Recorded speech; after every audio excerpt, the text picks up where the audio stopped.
welcome. So I am going to be shining a big, beautiful spotlight on one of my favorite clients in the whole wide world. So I'd like you all to meet Laina Vlasnik Yip. Laina, it is so good to see you today. Hey, Connie. Hi. So Lena was a client of mine for 3 months, and we're going to talk about all the awesome progress she made in such a small period of time. So let's dive right into it. My first question, Lena, is going back to the very beginning. Like, how did this all start? How did Harry meet Sally? How did we get together? Yeah. I have several friends on a text chain who are local moms who I met right when my baby was born in a local mom group. And so we support each other, text each other. And one of them had been working with Connie. And I remember us just talking about like what we were prioritizing or focusing on. And she was like, I'm really prioritizing my health. And that's important to me. And so I've been investing in this. And I remember looking at that and thinking like, why am I not investing in my health? Like, why is that not as much of a priority for me? This woman had a baby who was the same age as my daughter. So at that point, almost two. And then I just thought, like, why am I holding on to like extra weight after the baby and kind of like using that as an excuse instead of really focusing on prioritizing my own health? That's Diana, right? That was Diana? Diana, right? Oh, yay. Shout out to Diana, another awesome mom and awesome client Absolutely. of mine. So, when we started working together, you had a couple goals and you basically said you wanted to start prioritizing your health, which is spot on. We don't really obsess with the number on the scale, but we make sure that you do, get to a healthier version of yourself, which sometimes means weight loss and a little bit of muscle gain. So, what did your experience be? What was your experience like when I designed, your workout plan? So, what did you have in your apartment, and what did you want to focus on for exercise? Yeah, I just had some weights in my apartment, like 8-pound weights. That's it. So one thing that I liked about working with you, Connie, was you just went with whatever I had. So you said, hey, like let's talk about your day. Let's talk about the time that you have to work out. How much time do you realistically have? And I just thought you were really understanding of making something that worked for me as opposed to creating something that was just going to be completely unrealistic. And then we talked a lot about like what I like to do, so like I used to run a lot. And so we talked about, okay, well, how do we put things that you like for exercise, like dancing or running or something like that, in between these different strength kind of exercises so that we can build muscle. And then also work on, various flexibility and things like that. So there was yoga, there was running, there was a variety of things mixed into the plan that you made for me, which was really helpful, especially since I didn't have like a lot of equipment. It was very easy for me to make a habit of it and get up and just get it done every day. So that was really helpful. Yeah, and any good client or any good trainer would be able to recognize that, like, I can throw the most amazingly crafted workout at you, but if you aren't able to fit it in your day, then it's just not going to get done. So I'm really glad to hear that that was something that was valuable to you. So, for a lot of people, the exercise is, the easy part, and the hard part of living a healthy life is more the nutrition element. So let's talk about how your relationship with food had evolved from when we started to where we ended up. Yeah, I think this is the biggest thing for me as well, because one, I think like when you work with Connie, you talk about like 80% of meals being one way and then 20% of them being more like the cheat meals or something like that. And not to go wild, but just that 80% of them are within a plan. And for me, I like cooking fine, but I don't love cooking. And before the pandemic, I was actually never a meal planner. And so that was something that I worked on with Connie quite a bit, just like helping to get a structure for my meals together, because I noticed a trend that when I didn't have a plan, that's when I was going to take out, or when I was going to food that I didn't really want to, put in my body, food that wasn't really in service of my goals. So there was a lot around like thinking about what the strategies are to pre-plan, like, okay, what are the healthy snacks that I need to prioritize having in front of me? And how do I arrange them in my refrigerator? And how do I make them in healthy increments so that I can have them just ready to go? So that there's no extra thought that's needed the second that I decide I'm hungry and I want to get up and walk in there and just grab something. Or like thinking about strategies that are going to support my success throughout the week.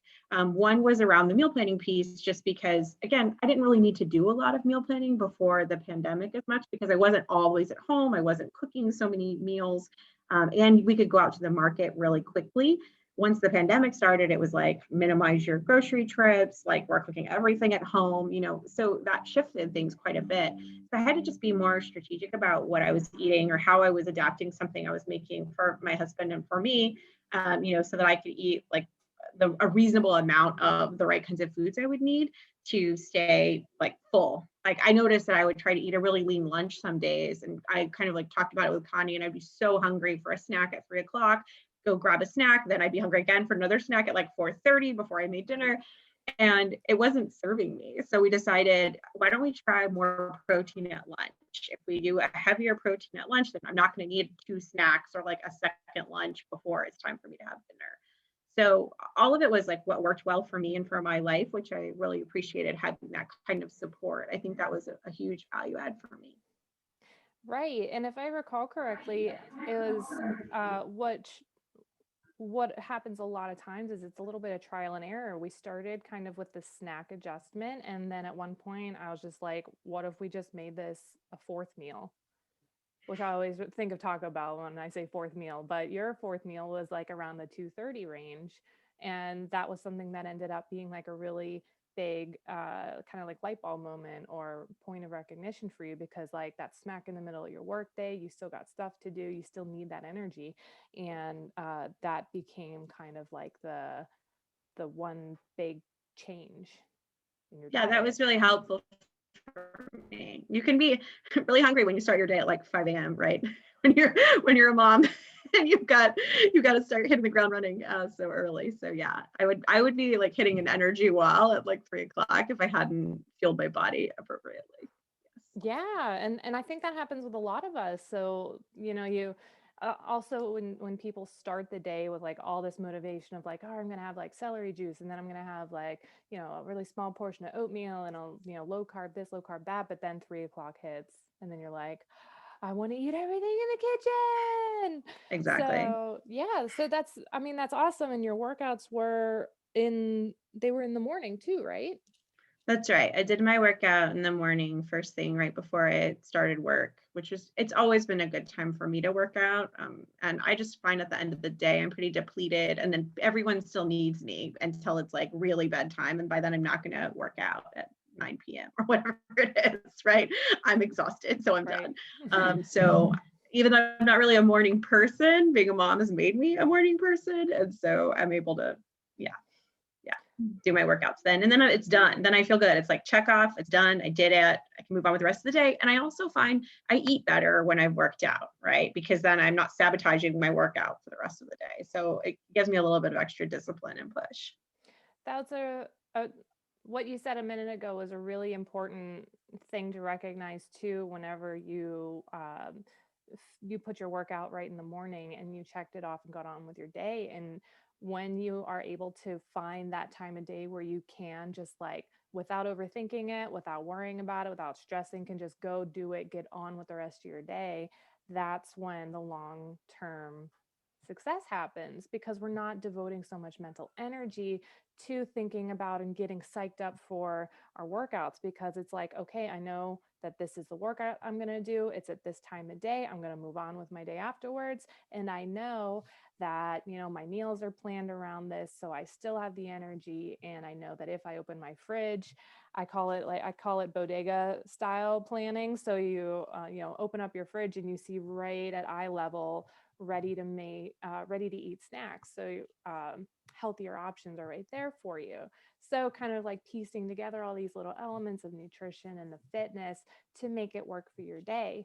So what I am curious about is, how did this make you feel with how you're performing at work, with how you're, interacting with your kid, your relationships, like how did this healthy routine and this transformation affect the other elements of your life?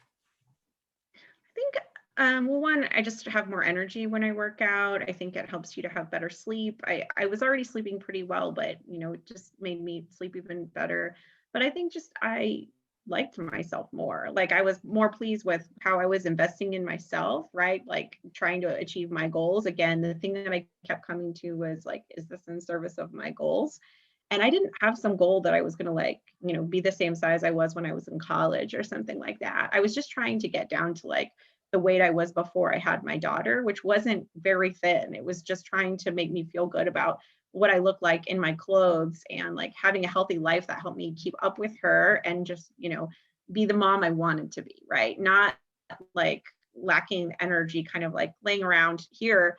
And it's easy in the pandemic to just get kind of pulled down by the weight of everything. It's horrible what's going on in the world. And so just to say like, this is the locus of control I have. I'm going to stand up, show up. I'm going to put good things in my body. I'm going to like help have a positive relationship with food, help my daughter have a positive relationship with food, commit to this exercise, like all those pieces I think just made me feel more satisfied with myself, that I was prioritizing something I know is important to me both now and for the rest of my Absolutely.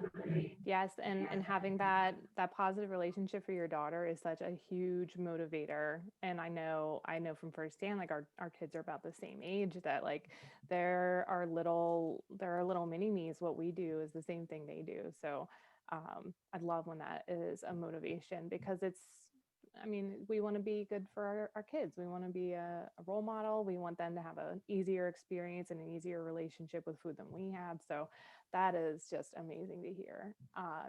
So one thing I wanted to touch on briefly is how your relationship dynamic worked with your husband, because I have this conversation with a lot of moms where they don't feel like they're on the same page with their partner, and that it's a constant point of contention. And I know that I like stayed in the beginning, like I'm not a marriage counselor, I'm not a therapist. However, when you have goals in mind, you want everybody that you're stuck in quarantine with to be on your team. So would you mind sharing a little bit of your experience with, the coaching program and life. your relationships? Yeah, I think this is a huge thing for us. I have a very wonderful husband. We've been together for over a decade, and he's just the kindest human being I can imagine. He's a wonderful human being. However, in this dynamic that we had with food, I felt like we had fallen into this bad pattern, which was like, self-described, we're foodies, and like, a lot of the like fun things that we used to do were like going to interesting new restaurants in the city or like enjoying food together as kind of like a center of our relationship. And, like I said before, the pandemic kind of took part of that away, right? Because it was like we couldn't go out adventuring to all of these restaurants as we did before. Of course, you could cook all kinds of food at home, and that can be a comfort and like a special thing that can bring you together. But what I would find is we would go out, somewhere, or he would leave for a little while and come back. And it was like if he went to get a snack for himself, or a coffee or something out, he would come back and there would be something for me that I didn't ask for, that I didn't want, a giant brownie that he knows I would really like, but that I didn't need and want, right? Or, he would go and get something and then like it would be something for him, but then he would come back and say, oh, wait, I'll share it with you. And you would, try to specifically share with me. And of course, I can say like no to things, but it makes it harder, right? Like, and I would try to kind of explain it to him, but for some reason it didn't really sink in as much until I remember one day I was talking to you, Connie, and we were like, chatting on Zoom. But I mean, he sees me talking to people on Zoom all the time as if it's work or whatever. And he had walked into the kitchen, like behind where I am right now, and he was listening to what we were saying and just kind of like soaking it in. And you were talking about like taking food out of the center of your relationship. Like every time you have a date night, it's not like, oh, great, then we're going to go and like eat this at this restaurant. Or like, I remember it was so much that we would say something like, oh, we've got to do XYZ thing we don't want to do. Like, let's work on our taxes. Oh, well, let's order some really good food for that. So we won't be as disappointed about, doing something we don't want to do. It's like, come on, like we're adults, like adults. And if this is, again, is this in service of my goals? Like, I think that when he heard it, you talking about it with me, he understood more like, wow, Lena's really frustrated about this. And like, I thought that I was showing her a kind of love by giving her snacks, like, oh, I love you. And I know you love brownies. So I brought you one or something. But really, it was undermining something I told him was a priority, but he wasn't really recognizing it. Right. And then sometimes it was about pre-planning too. Like I remember, we'll be out somewhere. We might not think, "Oh, okay, we're going to be out for 5 hours today on some little adventure. We've gone to the zoo or whatever it may be." And I would think he would come back and buy me food I didn't want. And I would think, wait a second, part of this is on me. Like I think I was doing a lot of externalizing, like blaming him as if it's his fault. I never have to eat anything that I don't want to eat, right? Like that's my choice that I get to put things in my body that I choose. But I'm going to be really hungry if we walk around the zoo for 2 hours and I didn't bring like my own snacks or think about what I'm going to have to eat. Right. So then I think it just made me think differently. Well, if I know I'm going to be there and in that situation and he's going to want to buy food instead of us coming home, then I should bring an apple. I should bring a granola bar. I should bring a protein, like bring things that I want to eat that are going to help fill me and meet my goals and talk to him about that and show him that instead of like feeling upset about it and then it kind of like manifesting in so many different ways, right? So I think that that's been really helpful. And I remember one day he turned to me and he was like, "Food is not the center of our relationship," or something, and I was like, "You've been listening to Connie."